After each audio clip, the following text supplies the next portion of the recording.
नमस्कार मित्रांनो, मागच्या लेक्चरमध्ये आपण ॲडिशन रिॲक्शन म्हणजे काय त्याची डेफिनेशन बघितली होती. त्यानंतर ॲडिशन रिॲक्शनचे किती टाईप्स आहेत, किती टाईप्स ॲडिशन रिॲक्शनचे दोन, एक आहे इलेक्ट्रोफिलिक ॲडिशन रिॲक्शन आणि दुसरी आहे न्यूक्लियोफिलिक ॲडिशन रिॲक्शन. त्याबद्दल सविस्तर चर्चा केली होती.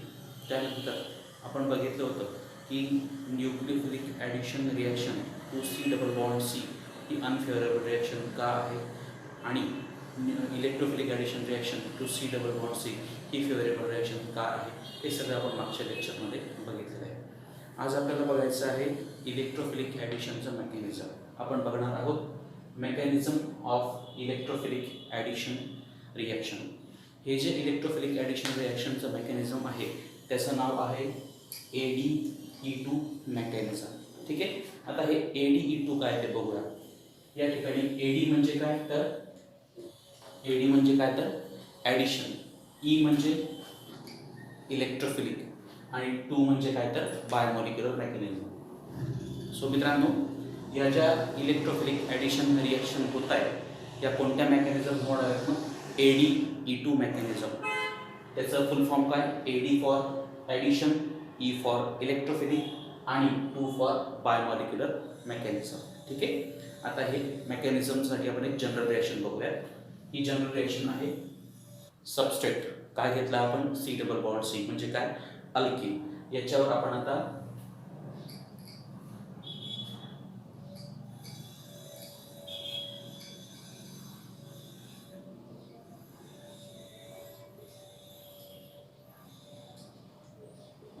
हा काय आपला रिएजंटमध्ये एक पार्ट इलेक्ट्रोफिलिक आहे आणि दुसरा कोणता आहे न्यूक्लियोफिलिक पार्ट आहे. आता यांची कोणती रिॲक्शन होणार आहे, ॲडिशन रिॲक्शन होणार आहे. ॲडिशन रिॲक्शनमुळे आपल्याला ॲडिशन प्रॉडक्ट मिळणार, ज्या प्रॉडक्टमध्ये सबस्ट्रेटचे पण सगळे आयटम्स असतील त्याच्यासोबत रिएजंटचे पण सगळे आयटम्स असतील. ओके. हा आपला ॲडिशन प्रॉडक्ट आहे. या ॲडिशन प्रॉडक्टमध्ये आपल्याला सबस्ट्रेटचे पण सगळे आयटम्स दिसत आहेत, त्याच्यासोबत आपला जो रिएजंट आहे त्याचेसुद्धा त्या ठिकाणी पूर्ण आयटम्स त्या ठिकाणी ॲड झालेले दिसत आहे. ठीक आहे. ही कुठली रिॲक्शन झाली, ॲडिशन रिॲक्शन झाली. ठीक आहे. या रिॲक्शनचा कायनेटिक स्टडी ज्यावेळेस त्यांनी केला त्यावेळेस त्यांचं असं लक्षात आलं की या रिॲक्शनचा रेट सबस्ट्रेट आणि रिएजंट या दोघांवर पण डिपेंड आहे. So as we can see rate of this ADE2 mechanism depends on two molecules and those molecules are substrate and reagent. So there are two molecules, it is a biomolecular reaction or biomolecular mechanism. आता हे mechanism कशा पद्धतीचं होतं, किती steps आहे ते आपण बघूया. ओके मित्रांनो, आपण ADE2 मेकॅनिझम बद्दल आता चर्चा करतो आहे. हे 2 स्टेपचं मेकॅनिझम आहे. It is a 2 step mechanism. In step 1 काय होतं, पहिल्या स्टेपमध्ये पाय electrons of the substrate attacks on the electrophilic part of the reagent and it forms the intermediate carbocation via पाय कॉम्प्लेक्स. बघा मित्रांनो, पहिल्या स्टेपमध्ये काय होतंय, पहिली स्टेप कशी आहे, स्लो स्टेप आहे. या पहिल्या स्टेपमध्ये पाय इलेक्ट्रॉन्स कोणाचे, सबस्ट्रेट कोणता घेतला आहे आपण अल्किन, ते अटॅक करतात कोणावर, electrophilic part of the reagent and they form intermediate carbocation via formation of pi complex. आता हे कसं होतं बघूया. हा आपला सबस्ट्रेट आहे,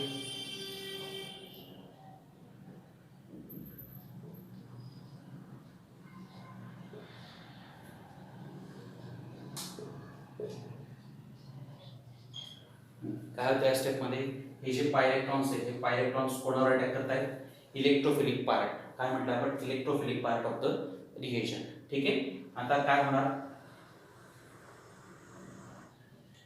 बघा, काय होतंय, हे पाय इलेक्ट्रॉन्स कोणावर अटॅक करायचा प्रयत्न करतात, इलेक्ट्रोफिलिक पार्ट म्हणजे या पाय इलेक्ट्रॉन्स आणि या इलेक्ट्रोफाईलमध्ये काय होणार आहे, बॉन्ड फॉर्म होणार आहे. याच्यात बॉन्ड तयार होतोय म्हणून याच्या आणि याच्यातला बॉन्ड काय होणार आहे, ब्रेक होणार आहे. ठीक आहे. हे जी स्पेसिस आहे या स्पेसिसला आपण काय म्हणणार आहे, पाय कॉम्प्लेक्स. इथं बॉन्ड फॉर्मेशनला सुरुवात झालेली आहे. त्याच्यानंतर बघा आणि इथं तो बॉन्ड फॉर्मेशन कंप्लीट झाला आहे आणि आपल्याला इथं काय मिळालं आहे, मग हा इंटरमिजिएट कार्बोकॅटायन. परत आपण ही स्टेप बघूया. इन दिस स्टेप पाय electron attacks on the electrophilic part of the reagent. इथं अटॅक व्हायला सुरुवात झाली, पाय इलेक्ट्रॉनचा इलेक्ट्रोफाईल करंट अप्रोच होत आहे, पाय इलेक्ट्रॉन्स आणि इलेक्ट्रोफाईलमध्ये बॉन्ड फॉर्म व्हायला तर सुरुवात होते आणि इलेक्ट्रोफाईल आणि न्यूक्लियोफाईलमध्ये बॉन्ड ब्रेक व्हायला सुरुवात होते. ही जी स्पेसिस आहे त्याला आपण काय म्हणणार आहे, पाय कॉम्प्लेक्स. इथं ते बॉन्ड फॉर्मेशन कंप्लीट झालं म्हणजे कार्बन आणि इलेक्ट्रोफाईलमध्ये बॉन्ड तयार झाला आणि न्यूक्लियोफाईलमधला बॉन्ड ब्रेक झाला आहे. आपल्याला काय मिळालं, इंटरमिजिएट कार्बोकॅटायन. ही पहिली स्टेप आहे ती कशी आहे, स्लो स्टेप आहे. ठीक आहे. आता सेकंड स्टेपमध्ये काय होणार, जो न्यूक्लियोफाईल बाहेर पडलेला आहे तो न्यूक्लियोफाईल कशावर अटॅक करणार आहे, कार्बोकॅटायन, इंटरमिजिएट कार्बोकॅटायनवर अटॅक करणार आणि आपल्याला कंप्लीट ॲडिशन प्रोडक्ट देणार आहे. ठीक आहे. ही सेकंड स्टेप फास्ट स्टेप आहे. बघा मित्रांनो, सेकंड स्टेपमध्ये काय होतं, सेकंड स्टेप कशी फास्ट स्टेप आहे. या स्टेपमध्ये न्यूक्लियोफाईल अटॅक करतो कोणावर, इंटरमिजिएट कार्बोकॅटायनवर. न्यूक्लियोफाईल अटॅक करतो कोणावर, इंटरमिजिएट कार्बोकॅटायन. ही सेकंड स्टेप कशी, फास्ट स्टेप आहे.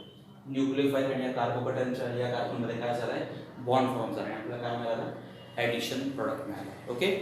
So this ADE2 mechanism is of two-step mechanism. In the first slow step, pi electron attacks on the electrophilic part of the reagent and via formation of pi complex intermediate carbocation is octet. Okay. In the second fast step, nucleophile attacks on that intermediate carbocation and gives us the complete addition product. So this is all about ADE2 mechanism. Now let us see some reactions regarding to addition reaction. First reaction is addition of HX. HX म्हणजे काय, hydrogen halide. त्याचे examples काय काय आहे, HX चे example HF आहे, HCl आहे, HBr आहे, HR आहे.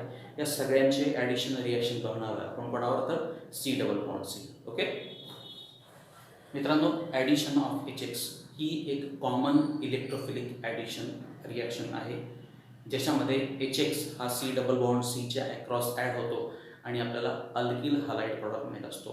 इथं हायड्रोजन आणि हॅलोजन हा ॲड होत आहे, हे दोघं ॲड होत आहेत कशामध्ये, C डबल बॉन्ड Cच्या अक्रॉस. म्हणून या रिॲक्शनला आपण हायड्रो हॅलोजनेशन रिॲक्शन पण म्हणतो. ओके. बरं, काय म्हटलं आपण, it is a common electrophilic addition reaction. ही सर्वसाधारण इलेक्ट्रोफिलिक ॲडिशन रिॲक्शन आहे ज्याच्यामध्ये ॲडिशन पूर्ण झाल्यानंतर आपल्याला अल्किल हलाइड हा प्रॉडक्ट म्हणून मिळत असतो आणि या रिॲक्शनमध्ये हायड्रोजन आणि हॅलोजन हे दोघं C डबल बॉन्ड Cच्या अक्रॉस ॲड होत आहेत. म्हणून या रिॲक्शनला आपण काय म्हणणार आहे, हायड्रो हॅलोजनेशन रिॲक्शन. याची जनरल रिॲक्शन आपण बघूयात आता. ही जनरल रिॲक्शन आहे, याच्यामध्ये आपला हा सबस्ट्रेट आहे. हा सबस्ट्रेट सबस्ट्रेटमध्ये कोण ॲड होत आहे, HX म्हणजे काय तर हायड्रोजन हलाइड. ओके. आपण बघतोय एका कार्बनला हायड्रोजन ॲड झाला आहे, दुसऱ्या कार्बनला हॅलोजन ॲड झाला आहे. म्हणून या रिॲक्शनला आपण कोणती रिॲक्शन म्हणतो, हायड्रो हॅलोजनेशन रिॲक्शन. मित्रांनो, या रिॲक्शनमध्ये जो प्रॉडक्ट मिळाला आहे त्या प्रॉडक्टमध्ये आपल्याला सबस्ट्रेटचे पण सगळे ॲटम्स दिसत आहेत, त्याचप्रमाणे रिएजंटचे पण सगळे ॲटम दिसत आहेत. So it is a complete addition product. Okay. आता HX म्हणजे काय काय सांगितलं होतं आपण. HX एक्झाम्पल काय आहे, HF hydrofluoric acid, hydrochloric acid, hydrobromic acid किंवा हायड्रो आयोडिक ॲसिड. आता या चौघांपैकी कोणतं ॲसिड किंवा कोणतं कोणतं HX फास्ट ॲडिशन रिॲक्शन करतं, तर सगळ्यात फास्ट ॲडिशन रिॲक्शन होते HIची आणि सगळ्यात स्लो ॲडिशन रिॲक्शन होते HFची. ठीक आहे. आता याचं मेकॅनिझम कसं आहे ते आपण बघूयात. याचं मेकॅनिझम सुद्धा सिंपल ADE2 मेकॅनिझमनुसार आहे. 2 स्टेपचं मेकॅनिझम आहे, ते मेकॅनिझम आपण लिहू आणि त्यानंतर त्याचं एक्सप्रेशन लिहू. बघा मित्रांनो, हे या HXच्या ॲडिशनचं मेकॅनिझम दिसत आहे. पहिल्या स्टेपमध्ये काय म्हटलं आपण, पाय इलेक्ट्रॉन्स कोणावर अटॅक करत आहेत, electrophilic part of the reagent. HXमध्ये इलेक्ट्रोफिलिक पार्ट कोण आहे, तर H+. ओके. मग या पाय इलेक्ट्रॉनचा अटॅक कोणावर आहे, H+ वर होणार आहे. या ठिकाणी तो पाय इलेक्ट्रॉनचा अटॅक H+ वर व्हायला सुरुवात होते. पाय इलेक्ट्रॉन्स आणि या हायड्रोजनमध्ये काय होणार, बॉन्ड फॉर्मेशन आणि H आणि X मधला बॉन्ड ब्रेक होते. ही स्पेसिस आपण काय म्हणतोय, पाय कॉम्प्लेक्स. या पाय कॉम्प्लेक्सचं कन्व्हर्जन कशामध्ये होतं, इंटरमिजिएट कार्बोकॅटायनमध्ये. म्हणजे इथं बॉन्ड फॉर्मेशन पूर्ण झालं आणि या ठिकाणी याच्यावर कोणता चार्ज आला, पॉझिटिव्ह चार्ज आला. So in the first step intermediate carbocation is octet. He step slow step आहे. सेकंड स्टेपमध्ये काय होतं मित्रांनो, हा जो न्यूक्लियोफाईल आहे, न्यूक्लियोफाईल कोणता आहे, एक्स मायनसचा अटॅक कशावर होतो? या इंटरमिजिएट कार्बोकॅटायनवर होतोय आणि हा एक्स या ठिकाणी आपल्याला ॲडिशन होताना दिसतोय. ठीक आहे, ही सेकंड स्टेप आहे जी फास्ट स्टेप आहे.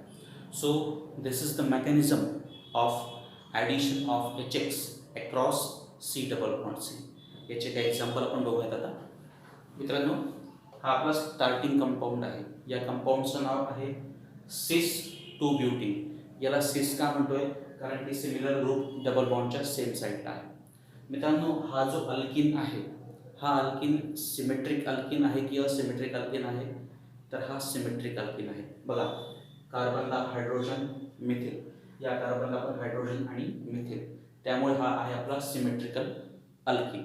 याच्यावर आपल्याला कोणती रिएक्शन करायची आहे? आता HBrची ॲडिशन रिॲक्शन करायची. मग पहिल्या स्टेपमध्ये काय होणार? पाय इलेक्ट्रॉन्स होणार अटॅक करतील H+वर. मेकॅनिझम बघूयात आपण आता.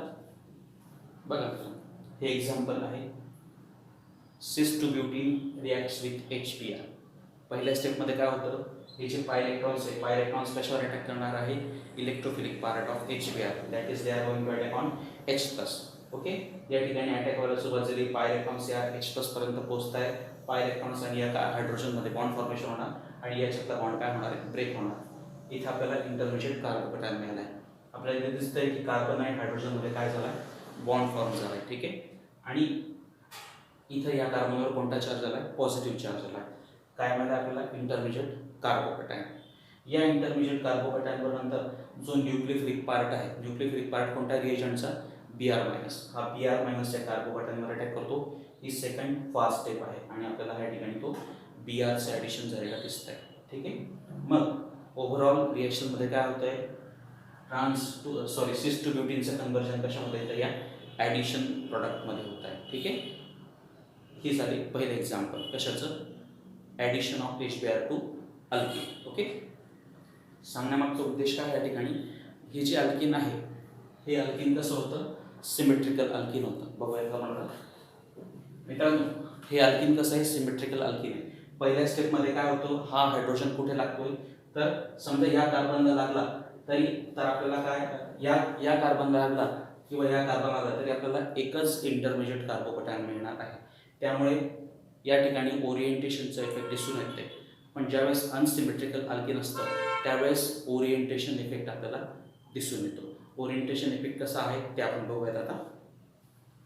मित्रांनो, आपल्याला फळ्यावर एक कंपाऊंड दिसतोय. या कंपाऊंडचं नाव आहे प्रोपीन किंवा 1-प्रोपीन. हा जो अल्किन आहे हा अल्किन सिमेट्रिकल अल्किन आहे की असिमेट्रिकल अल्किन आहे? बघा, इथं हायड्रोजन आहे, हायड्रोजन आहे, इकडं पण हायड्रोजन आहे, पण इकडं हायड्रोजनच्या जागी कोणता ग्रुप आहे? मिथिल ग्रुप आहे. त्यामुळे हा जो अल्किन आहे हा अल्किन कसा आहे? असिमेट्रिक किंवा अनसिमेट्रिकल अल्किन आहे. अशा या अल्किनवर आपल्याला समजा आता HBrची ॲडिशन करायची. मग आता जो हायड्रोजन आहे तो हायड्रोजन एक तर या कार्बनला पण लागू शकतो किंवा या कार्बनला पण लागू शकतो. ठीक आहे, सपोज समजा याला आपण कार्बन नंबर 1 म्हणतो आणि याला कार्बन नंबर 2 म्हणतो. ठीक आहे,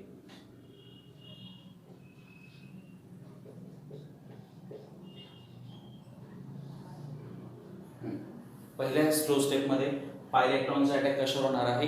H+वर. ठीक आहे, इलेक्ट्रोफिलिक पार्टवर. मग आता आपल्याला किती प्रकारचे इंटरमिजिएट मिळू शकतात? 2, कारण की दोघं ही अल्किन कसं आहे? असिमेट्रिकल अल्किन आहे. बघा मित्रांनो, समजा हा हायड्रोजन कोणत्या कार्बनला लागला? दुसऱ्या कार्बन पहिल्या कार्बनला लागतोय, या कार्बनला लागतोय. तर CH3 त्याला अगोदर असलेला एक हायड्रोजन आणि नवीन झालेला एक हायड्रोजन. ठीक आहे, आणि इथं हा CH2+. हा जो कार्बोकॅटायन मिळतो मित्रांनो, हा कार्बोकॅटायन कसा आहे? प्रायमरी. ठीक आहे, समजा दुसऱ्या केसमध्ये हा जो हायड्रोजन आहे हा हायड्रोजन या कार्बनला अटॅच झाला, CH2 आणि अजून एक अटॅच झाला. CH2चं कन्व्हर्जन कशात झालंय? CH3 मध्ये, आणि पॉझिटिव्ह चार्ज कुठे आलाय? या मधल्या कार्बनमध्ये आला. आता हा जो कार्बोकॅटायन आहे हा कोणता आहे? Secondary carbocation. कोणता कार्बोकॅटायन जास्त स्टेबल असतो? प्रायमरी की सेकंडरी? तर ऑब्व्हियसली सेकंडरी. का? तर या ठिकाणी हे जे 2 मिथिल ग्रुप आहेत हे 2 मिथिल ग्रुप त्याच्या इंडक्टिव्ह इफेक्टद्वारे या कार्बोकॅटायनला काय करतायत तर स्टेबिलाइज करत आहे। या ठिकाणी तशा पद्धतीचं स्टेबिलायझेशन दिसून येत नाही, त्यामुळे कोणता कार्बोकॅटायन स्टेबल आहे सेकंडरी।